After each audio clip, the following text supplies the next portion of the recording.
Hoje mais cedo nós falamos aqui no Boletim Metrópolis sobre o auxílio que o governo vai pagar para as famílias desabrigadas pelas chuvas no Rio Grande do Sul.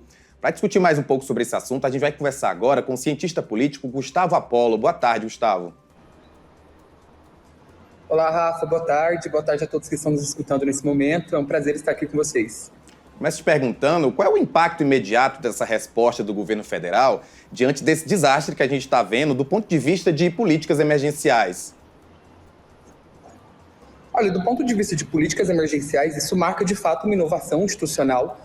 Nós ainda temos pouquíssimos mecanismos na política brasileira que possibilite o repasse de recursos do governo federal para famílias afetadas por desastres ambientais, né? Então isso de fato é muito importante, até para que a gente construa isso politicamente a longo prazo. Isso não deve ser apenas uma política construída para esse momento em específico, mas já deve ser uma política que preveja casos futuros de desastres ambientais, porque esperamos que isso não aconteça, mas de fato o que a gente tem enquanto dados é que outros desastres como este possam acontecer, e essas famílias precisam ter a oportunidade de reconstruir as suas vidas, e elas não farão sem um auxílio pesado do governo federal, sem o auxílio pesado do governo estadual e dos municípios que compõem, né, essas regiões afetadas. E aí, do ponto de vista humanitário, isso chama muito a atenção porque famílias são afetadas distintamente em relação ao recorte social em que elas estão. Então, um desastre natural ele vai afetar a todos, mas ele vai afetar de forma desigual, assim como a nossa sociedade é desigual. Então, aqueles que já estão em áreas de risco provavelmente perderam tudo. Aqueles que estão em locais com melhor infraestrutura urbana, seja em termos de transporte, seja em termos de não estar próxima das margens do rio, seja em termos de ter uma estrutura física das suas casas com um pouco melhor de base, provavelmente terão menos desgastes, provavelmente terão menos impactos nas suas vidas diretas, enquanto aqueles que já estão sob risco social terão um impacto muito grande nas suas vidas. Então, é muito importante que o governo federal esteja fazendo isso, e eu espero que, de fato, as pessoas que realmente precisam tenham acesso a esse recurso. Disse que, primeiramente, vão ser 100 mil famílias que vão ser beneficiadas. A ideia é que todas sejam beneficiadas. E, como eu falei, né, o valor é aí R$ 5.100. Você acredita, diante desse fato de que o desastre afeta desigualmente, como a vida é desigual, você acredita que esse valor vai ser suficiente para essa tragédia? E, dentro desse aspecto, como é que o governo estadual pode se envolver nessa reconstrução para que esse valor, de fato, possa ajudar a população, principalmente essas que vão ser atacadas mais fortemente? Olha, primeiramente, eu acredito que apesar desse recurso ele ser muito importante ao nível individual, a nível coletivo, a política de reconstrução do Rio Grande do Sul, ela não deve ser pautada no indivíduo, ela deve ser pautada na coletividade. Ou seja, vai ser preciso que haja, por exemplo, a construção de moradias populares. É inevitável que o governo estadual, junto com o governo federal, provavelmente, e com os municípios, estabeleçam áreas de novas moradias para essas pessoas, inclusive já considerando que essas pessoas não devem voltar para áreas de risco, mas também ter um processo de reconstrução em larga escala, né? Ou seja, haverá necessidade talvez de algum programa de moradia popular e de moradia coletiva que consiga abarcar toda a população. Eu acho que esse recurso ele vai ser muito importante, sobretudo para aquelas pessoas que não perderam 100% dos seus bens. Então, aqueles que ainda têm as suas casas minimamente preservadas, aqueles que ainda têm as suas moradias em locais que há, de fato, a possibilidade de retorno, isso será muito importante. Mas aqueles que têm que construir sua vida do zero, será muito pouco, né? E aí esses auxílios têm essa lógica, né, de atuar muito nas peculiaridades de um indivíduo, mas esquecer um pouco que existe um processo de construção que deve perpassar aí por toda a sociedade, não por uma pessoa, sabe? E acho que o que me preocupa especialmente nesse caso é como será fiscalizado, como será monitorado o acesso às pessoas, o acesso das pessoas a esse recurso. Porque o que a gente tem visto no Rio Grande do Sul é uma proliferação de oportunismo, sobretudo de figuras públicas, para se fazer política em cima da tragédia humana.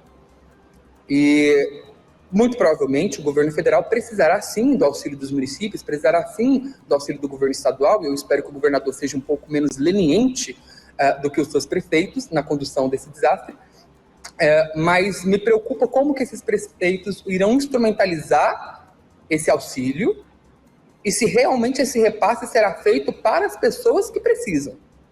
Porque a gente viu isso ali com o auxílio emergencial lá atrás com o governo Bolsonaro, do recurso ser desviado, inclusive por pessoas com rendas altíssimas se utilizando do recurso, enquanto pessoas que estavam passando fome por falta de acesso à informação, por falta de acesso à educação de qualidade, por falta de acesso a tecnologias da informação, porque precisavam muitas vezes do celular, não conseguiram acessar o recurso que foi destinado pelo governo federal aí com auxílio emergencial. E isso é um risco que nós não podemos ter nesse momento, até porque a gente já passou por esse processo, né, institucionalmente. A gente está vendo várias ações do governo, várias ações emergenciais, como a gente está falando, mas como que você acha que essas decisões do governo, elas podem influenciar nas próximas políticas públicas em relação ao enfrentamento de crises ambientais, principalmente essas de regiões vulneráveis, como a gente está vendo aí no sul do Brasil? Então, a gente precisa delimitar e separar de quais governos nós estamos falando. O Brasil é uma federação. O Brasil é composto por um governo federal, por 27 unidades federativas, mais os municípios. O governo federal, desde antes da campanha, já vem apontando por uma atenção muito especial voltada às políticas ambientais. Isso já se mostrou na campanha, isso já se mostrou a partir da seleção de Marina Silva e o seu retorno ao governo. Isso é muito importante, porque assim, a gente precisa relembrar que todas as políticas de enfrentamento ao desmatamento na Amazônia se deram em termos de aprofundamento orçamentário, em termos de qualidade da política, durante o período da Marina Silva à frente do Ministério do Meio Ambiente. A gente precisa deixar isso muito claro. A sua retomada ao governo federal marca novamente um compromisso do governo federal com a pauta. Não só isso, o governo federal vem se mobilizando continuamente em termos de arrecadação de recursos e fortalecimento, né, das cooperações multilaterais que o Brasil tem no exterior. Então, só com o Fundo Amazônia são 10 bilhões que o governo federal conseguiu arrecadar ao longo desse 1 ano e meio, né, de governo Lula. Isso é extremamente relevante. A gente perdeu recursos ao longo do governo Bolsonaro. O governo federal tem falado continuamente de um fortalecimento e de investimento junto às prefeituras que compõem ali os estados da Amazônia Legal e que são vítimas maiores do desmatamento e de madeireiras e do agronegócio, da expansão do agronegócio na região, em investimentos fortes ali para conter o desmatamento. E investimento não só em política de comando e controle, né, mas investimento em políticas que consigam subsidiar a transição para uma economia de desenvolvimento sustentável, que explore outros recursos que não esses que a gente vê sendo continuamente feitos. Ou seja, a avaliação que nós temos é que o governo federal tem feito tudo ao seu alcance para se concretizar a qualificação das nossas políticas ambientais. E a gente pode fazer até uma crítica de que há um enfoque muito grande sobre a Amazônia. De fato, há de fato uma secundarização dos outros biomas brasileiros. Agora, o que a gente tem visto aí com o Rio Grande do Sul, isso já tem sido amplamente divulgado pela mídia, é que o governo estadual, por sua vez, que está ali diariamente ouvindo a população, ignorou uma série de dados em relação ao desastre ambiental no Rio Grande do Sul. Ignorou uma série de alertas de seus especialistas, de especialistas do Rio Grande do Sul, alertando que isso poderia acontecer e que os sistemas de drenagem da cidade não estavam funcionando plenamente e que a cidade não havia se preparado para as chuvas. E aí a gente entra num debate que é o seguinte: nós vamos cobrar só o governo federal? Ou a gente vai começar a fiscalizar também os governos estaduais?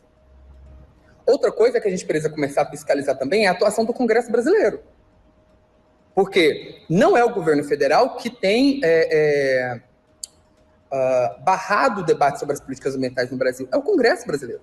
Um Congresso brasileiro compostamente, em sua maioria, por uma bancada que se articula junto ao setor agropecuário brasileiro. E aí a gente precisa fazer uma distinção também. Há um setor agropecuário que compreende a necessidade de proteção da biodiversidade brasileira, e tem outro setor agropecuário, talvez a sua maioria, que não se importa. E aí a gente está falando aí do marco temporal, a gente está falando aí de políticas, teve uma agora que foi votada pelo Senado, inclusive, de avanço de desmatamento na Amazônia, de flexibilizar o desmatamento na Amazônia. E aí, assim, isso não é obra do governo federal. Inclusive, muito pelo contrário, o governo federal tem feito de tudo para que isso não seja feito. E isso tem sido amplamente divulgado pela mídia. Mas a gente precisa começar a dar nome aos bois de quem são os líderes no Congresso brasileiro que estão se opondo às políticas, por exemplo, à construção dos planos de mitigação às mudanças climáticas. Né? O governo federal está construindo, mas o governo federal vai ter condições de aportar recursos financeiros sem passar pelo Congresso brasileiro? O que nós estamos vendo aí é que não. O Congresso brasileiro vai sim se opor, o Congresso brasileiro tem se oposto.